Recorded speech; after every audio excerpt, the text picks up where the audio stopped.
Hello, I'm Diane Shelley from Florida CraftArt, and you're watching Tampa Bay Community Network.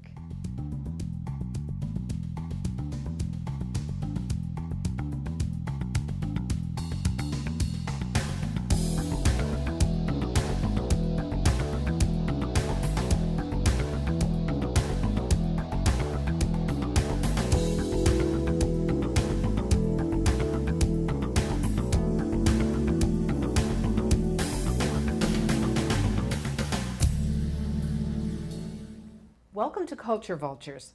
My name is Linda Saul-Sena, and I'm so glad you can join me. Today my guest is Diane Shelley from Florida CraftArt. Welcome. Thank you. Glad to be here. So tell us about the fabulous changes that have occurred at Florida CraftArt in the last year or so. I visited there recently and I was very impressed. Thank you. Well, we've changed a lot. We've even changed our name. For years we were Florida Craftsmen, and recently changed our name to Florida CraftArt. One of the reasons for doing that was that 73% of our population were women, and they didn't particularly like to be a craftsman. So, and then the other reason is that the term craftsman really takes on almost a blacksmith, wood turning, and we're so much more than that. So we felt like the name CraftArt reflected a little bit more of what we do. Though we've been on the same corner of Central Avenue and 5th Street in downtown St. Petersburg since 1995, we really needed to update our interior. So about a year ago, we completely gutted the gallery, tore down some walls, added some beautiful lighting and flooring, and it's just a whole new world. There's so much more opportunity to showcase the work that's there. A lot of artists have now come to us. They felt that we were worthy, so it's a beautiful space now. I'm glad you got a chance to see the new iteration of it. It is a beautiful space. It's full of light, and the objects are pure delight and temptation. Oh, thank you. Because I know that some of them are for sale. They're all for sale. A majority, unless it's in an exhibition, are all for sale.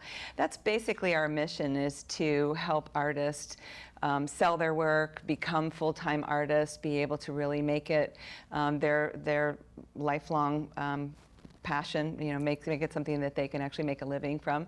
So we do a lot of mentoring with them in terms of their product line, their pricing, things like that. So that's the major thing that we do with them besides selling their work. That's an enormous help, because most people are knowledgeable about what they're creating, but they might not understand the business side of it. And there's so many places where you can learn to throw a pot or make jewelry, that we really don't want to get into that business, but we do feel the business of art is a place where there are a lot of places where you can go get technique classes, but not really so much where you can learn about marketing, intellectual property, production lines. And so it's an important factor in their education, and it's something that we're working hard to produce and distribute throughout the state. Now, you were telling me that you've been around for a while. Yes. Tell about the beginnings. Okay. The organization actually started in 1952 on the Stetson campus in DeLand, and two fine craft artists decided that they really needed to elevate craft, that it's often associated with something your kindergartner does. And so they were producing jewelry and doing some beautiful work, and they wanted to basically get together for best practices. What were other artists doing? How could they learn from one another? So they had conferences and seminars and exhibitions, but no real brick and mortar. We're very fortunate that when they did decide to have a brick and mortar, that they decided to land in St. Petersburg. So they had a few spaces here and there. They were kind of shuffled around as they looked for spaces that a nonprofit could afford, until they found the building where we are now, which used to be the old Rutland department store. So we've been there since 1995. We currently own the building, which we're very happy. That's great. Yes, it's a wonderful thing for the organization. So we'll have a mortgage burning party that you're invited to in about 13 years. So being able to sort of control our destiny is always an important factor for any nonprofit. And the building itself is 2 stories. The bottom floor is our retail gallery, and then our exhibition space, and upstairs are 18 artist studios. So every second Saturday is art walk. So you can come up and meet all the artists upstairs. They're often up there working anyway, Really? but they're almost all there on second Saturdays. So second Saturday is a great opportunity to come visit St. Pete because a lot of the galleries in the entire downtown area are open until 9. So come look at art. There are plenty of places to go eat. It's a very vibrant community. What kind of artists have space upstairs? The artists upstairs, we have a very particular market, which we'll talk about in a minute, but the artists upstairs are basically our tenants. So long as they're not involved in things that are producing noxious fumes or making a lot of noise, they're welcome to rent a space. So we have a lot of painters, stained glass, jewelers. We have just a variety of artists up there, and very talented artists. It's great to go up and watch them working, and then they have a little gallery area that they can display their work upstairs. Oh, that's fantastic. Yeah. Plus, they can communicate with each other. I mean, they can be inspired by and spark ideas off the artists down the hall. Well, a lot of the walls are only 8 feet tall and 14-foot ceilings, and so there's definitely sort of an intercom over the over the walls. So they have lunch together. There's a little kitchen where they can all sit and kind of compare notes. So I think that that's why so many of the artists, instead of setting up their studio in the garage, would rather come to some place where they have that creative energy and they do spark off one another. That's fantastic. Yeah. So that's Art Lofts. And then downstairs, our mission is primarily fine craft. So that means that we don't have photography or painting, but we do have beautiful glass, ceramics, fiber, metal, wood, and jewelry. And so it's basically fine craft. And that's a retail space. Then in our exhibition space, we change that about every 2 months. There are 6 exhibitions that we open per year. And that can be a variety of different things. In the retail space, you have to be from Florida. In the exhibition space, you don't necessarily have to be from Florida. So it gives us a broader range of exhibits and artists that we can select from. And does your staff curate the shows? Actually, until recently, the answer to that would have been yes.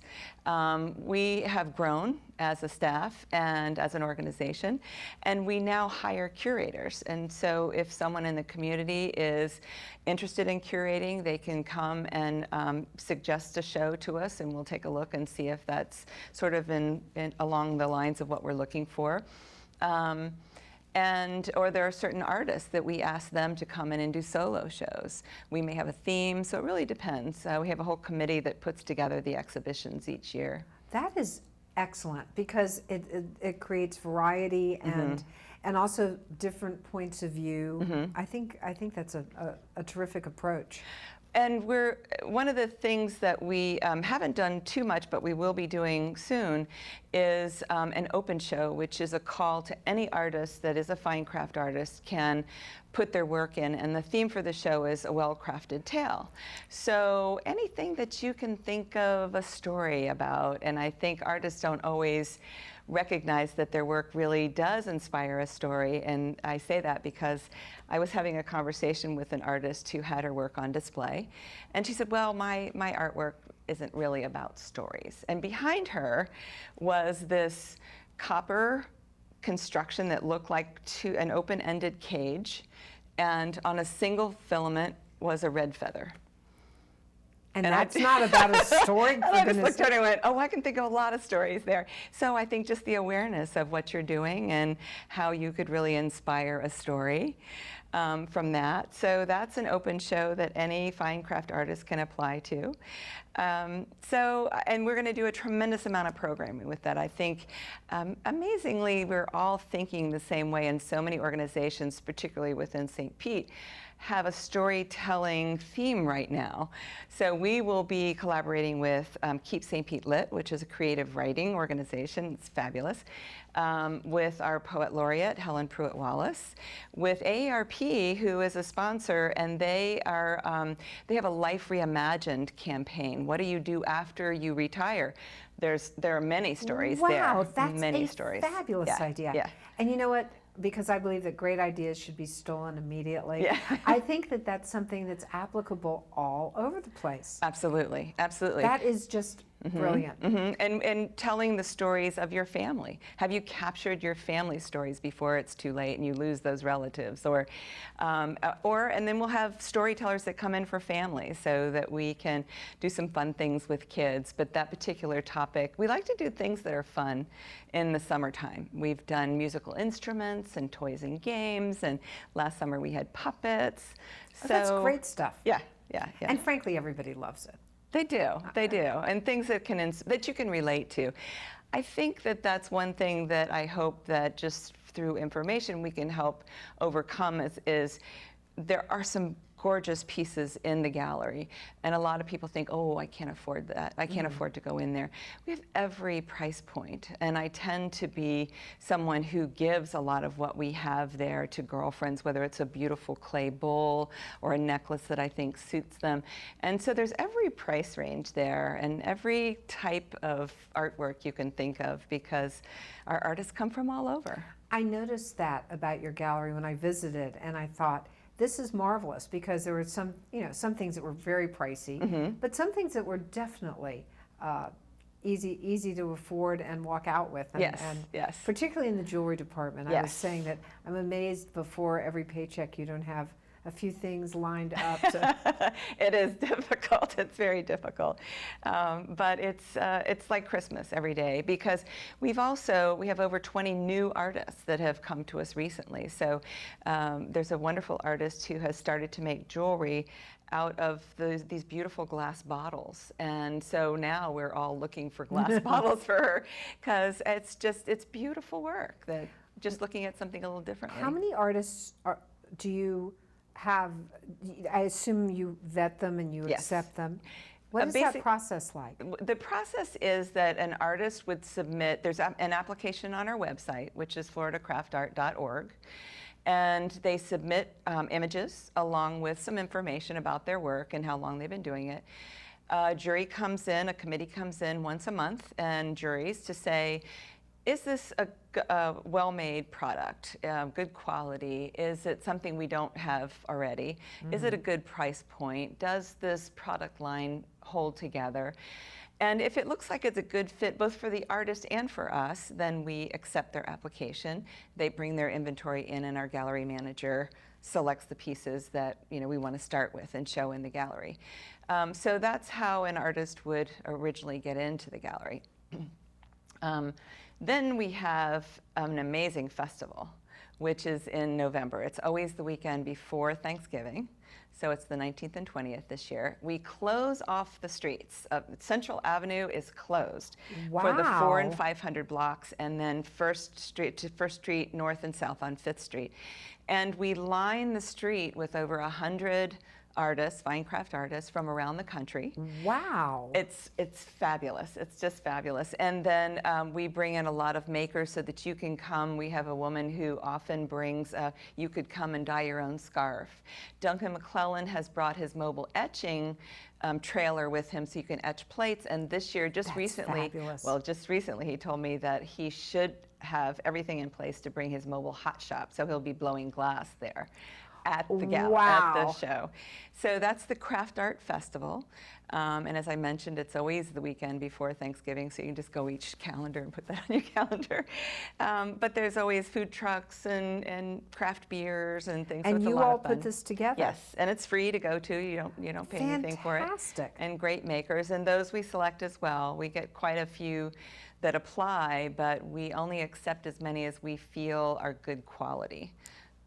I'm thinking about this because I'm a Tampa person, and I've noticed some of my friends who are very good artists have moved to St. Petersburg, and one of them was Duncan McLellan. And I can't. We were proud to get him. Yes, and you were very smart to get him because he's such a gift to the community. But I'm thinking that the long-term existence of Florida Craft Art in St. Petersburg is a catalyst to somebody making that decision where to move. What's a community that's going to be appreciative of and supportive of my work as an artist? I appreciate that comment about us being a catalyst, because we've been there. Everybody can count on us as a gallery to sell their work, and we sell quite a bit of artwork each year. It's such a walkable city that so much of our traffic are visitors or locals that are just walking along Central Avenue. We're very happy to see that the Chihuly collection will move from Beach Drive around to Central across from the Morian Art Center in October. So Really? yes, so I'm sure you'll see. That's a big deal. Well, and then they have Publix right behind them. And then the Hermitage, which is 348 units. So much building going on in St. Pete because people want to live right downtown, walk out their door, and experience the vibrancy. St. Petersburg, of course, has always had the God's Waiting Room moniker to it, and it has changed a lot in the last 6-7 years. It is a very vibrant city. The mean age is under 40 now. A lot of young entrepreneurs starting just these fun, funky little shops, particularly along Central Avenue and along the districts that even go out further than we do. So it's a wonderful city to walk around. People are out in cafes. The arts, I think, have really been a catalyst for what's going on in the city. I would agree, and as somebody who worked for years in urban planning, I feel a little jealous because I think it's so marvelous. But on the other hand, I come and visit, so yes. You know, we really are a Bay Area here. Yes, we really are. I think a particularly interesting story was the 600 block on Central Avenue. Years ago, there were plans to basically raise the 600 block and build a mixed-use building where you would have condos above and retail below. And they got rid of all the tenants in the 600 block, and then the economy turned south. And they decided that they weren't going to follow through with that. So here was a whole block with nothing but a few dusty windowed thrift stores or empty, and it was quite scary. I wasn't here or living here at the time, so I would park at the Morian and walk very quickly down to Florida Craftsmen. And Leslie Curran, one of our city council people, went to the building owners and said, listen, this is really a blight on the city. Why don't we fix this up, offer half-price rent to artists for 5 years? And then I will guarantee you that it's going to turn this area around. And this was Richard Florida wrote about the creative class. Yes, yes. And it's a model of exactly what happened. The 600 block became the fun, funky, bohemian block. Everybody wanted to be there. It's packed. It is full of life. It's so vibrant. And I actually wrote about that. Did you? I did, because I was looking for a story about how the arts can be a catalyst in changing an urban block, and that was a perfect example. Perfect example. So now the 5 years is up, and a lot of the artists can't afford the full price rent, and they have very smartly are working on acquiring a space in the Warehouse Arts District, which will provide them with studios and exhibition space and classrooms where they own it, and they won't see anybody raise the rent on them. Meanwhile, back on the 600 block, fun restaurants have come in, boutiques, it's a real fun block. So adding that to the mix of coming from the water all the way out, then you hit Central Arts District, the Edge, Grand Central District. We have 5 arts districts in St. Petersburg. You have 5? 5, yes. and I believe your mayor believes that the arts is a real central part of the city's redevelopment. He does, and one of the things that is particularly helpful to us is that when the artists were living or had their studios in the 600 block, they were painting murals on the back alley. And we had a painting, a 4-story mural painted on the back side of ours by Derek Donnelly and Sebastian Coolidge. And at that point, we decided to offer mural tours, walking mural tours. So every Saturday morning. You all were the ones who did that? Yes, every Saturday morning at 10 o'clock, we go 4 blocks up and back. You see 36 murals. And it's fabulous. It's just something that the mayor loves. It's always in one of his speeches. But also, I had a young man come into my office and say, I love these murals. We should do this. We should do that. And I have to run Florida CraftArt. So I said, why don't we put together a committee? So everyone that we called, from the city, the chamber, funders, we have some very, very talented mural artists in our city. You do? Yes, and Tampa as well. And they all came together in a committee, and by the second meeting, we had created the Shine Mural Festival, which had its first festival last September. We painted 14 walls, had national and international artists come to our city to paint the walls. And we're going to do it again this September. Oh, really? 1st through the 10th. And I'm just going to say that there will be a big surprise. There will be a surprising surface which will be painted this year, so stay tuned. Tell me about your exhibits. That is a fun part of my job, I think. In our exhibition space, which you access just by going through our retail gallery, we have 6 exhibitions per year. And always looking for something new. We can actually have non-Florida makers in there. We invite curators to come in and bring us interesting shows. We've done some amazing things over the past few years. Probably the one that everybody remembers is the Crochet Coral Reef, where we had over 300 makers from around the world that made these knitted or crocheted pieces that we made a reef out of. And it was fabulous collaboration with the marine community in St. Petersburg, which is huge through USF. They have a huge marine science department. So one of the preeminent people involved in coral reefs actually created the understructure for our coral reef. So he was very involved. He wanted to make sure we got it right, so he helped us. And the people that come in and collaborate on projects is always such a fun thing. But I knew it would be a big draw for grandmothers that knit or crochet and their grandkids. But when you had a 30-year-old businessman walk in and go, wow, this is really cool, you knew you'd done something really fun. So we had so many people that got involved, learned to crochet so they could submit pieces. That's just fantastic. It was fun. So it really became a community activity. Yes. And we've done other things like that. One of my board members is a knitter crocheter, and she decided that she wanted to do some yarn bombing. And if you're not familiar with what yarn bombing is, I am absolutely not familiar. It is when you cover something big with knitting or crocheted pieces. So there are oak trees that line Central Avenue, and she created enough knitting to actually cover the trunk up to the fork in the trunk with this knitted striped piece. And so we actually won an award from Creative Loafing for the best holiday sweater. And it took us a minute to think, best holiday sweater, and it was the yarn bombing. That's wonderful. And we had so much fun doing that the next year we involved many more people creating granny squares that then we put together and we yarn bombed 5 trees, including our neighbors across the way. So weird little things. We've had blow up legs coming off balconies off the outside of our building, and anything that we can do to really entertain, because I think bringing fun into people's lives is also really important. Well, I think that that's one of the things that you've said that makes you different from certain museums or galleries where you feel like you sort of need to be quiet and whisper when you walk in. Yeah. I mean, you engage people in a very direct way. In so many ways, we try not to be too serious. We want to be interesting. We want to be unexpected. I think it keeps us young. It invites a real cross-section of our population to come in and enjoy. In the summer times, we do fun things. We've done puppets and toys and games and musical instruments. We actually had invited artists to paint on violins, which couldn't be used by a school because they were too big for their Suzuki program. So I said, well, give us the violins and we'll have artists deck them out. And so we sold the violins and presented the Suzuki program with a check.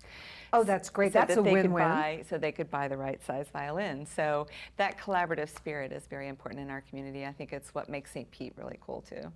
Well, you said that you had the curator, a woman from the Morian, curate the show about influences. Could you describe that? Oh, we just finished a show called Role Models, and what this particular curator, Melissa Youngblood, did is she chose 17 ceramic artists. Mm-hmm. Each of them chose someone who mentored them, and then someone that they had mentored. So the show was split between the Morian Art Center and us, and everything was displayed in threes. So you saw the influences of each artist upon the other. And the fabulous thing is that show was packed up and sent to Kansas City, Missouri, which is where the NCECA conference was this year, which is a national ceramics conference that anybody interested in clay from around the world is going to. So our Florida artists were represented at NCECA, which we're always happy to showcase because we have some fabulously talented artists in Florida. So, and that is our criteria. They has to be fine craft, and they have to be Florida makers in our retail space. So, if I were queen of the world, I would take some of the money that is being discussed for different sports venues or piers or whatever, and think if I were investing $50 or $100 million in the arts, how transformative that would be in a community. It is, and we are finally getting smart in terms of the arts in general and understanding that the way to help people who are not particularly arts people understand the investment is to show them what their investment is. And there's data that shows that visitors that come into town for an arts event spend more money than people who come in for a sports event. Just saying. Just saying. It's a good return on investment. Absolutely. So if you can say that to an investor, it's going to make sense. And there are so many businesses that are moving here because they can offer their employees a quality of life. We have fabulous music, dance, art. There's just even our Keep St. Pete Lit, where it's creative writing and poetry are starting to really take off. And I love the idea that you're doing this collaboration coming up on stories. That's just really marvelous. A well-crafted tale. So we invite artists to apply. It's going to be an interesting show. It's one of those things where we don't know what we're going to get, so it's a surprise for us as well. The emphasis on delight is just marvelous that you offer that to the community. I think that it's what keeps us all young at heart. There's so many serious things that go on in the world, and I think that you need a little levity, you need a little wonder, you need to just, I'm always amazed at what the artists do and how they interpret things and what comes out of their creative minds. I have been an artist in the past, not a great one, but I just am amazed at the artwork that comes through our doors and the wonderful people, and getting to know the people behind the artwork is fun as well. I love the idea that you're creating a sense of community among the artists, as well as teaching them skills. You said you have classes to help them, market their wares and how to. That's a program that we're working on right now, particularly because we are a statewide organization. St. Pete is very fortunate that they have, through the St. Pete Arts Alliance, through the Greenhouse, which is a collaboration of the Chamber and the city, there are courses very much like what we think our artists need, offered to St. Pete residents. But as we're a statewide organization, what happens if you're a wonderful artist but you're out in the middle of farmland and can't get to a major city very easily? So we're looking into the possibility of offering some online opportunities. That's great. Yeah, and just how can we educate? And even our artists that come in, we mentor with them as they come in, what their price points should be, how they're aligned, what's selling, what doesn't, how we might convince them to alter their product a little bit. Sometimes that helps. Or we've even done collaborations where we choose one of our artists and put it together with other private businesses. That's great. Well, for the holiday, we did a little ceramic dipping tray, olive oil from an olive oil company, and spices from a spice company, put it together in a box, and it was a taste of St. Pete, a delicious collaboration.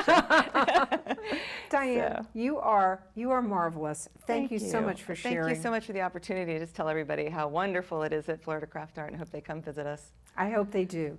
It's free and it's great fun. Thanks. And thank you all for joining us today on Culture Vultures.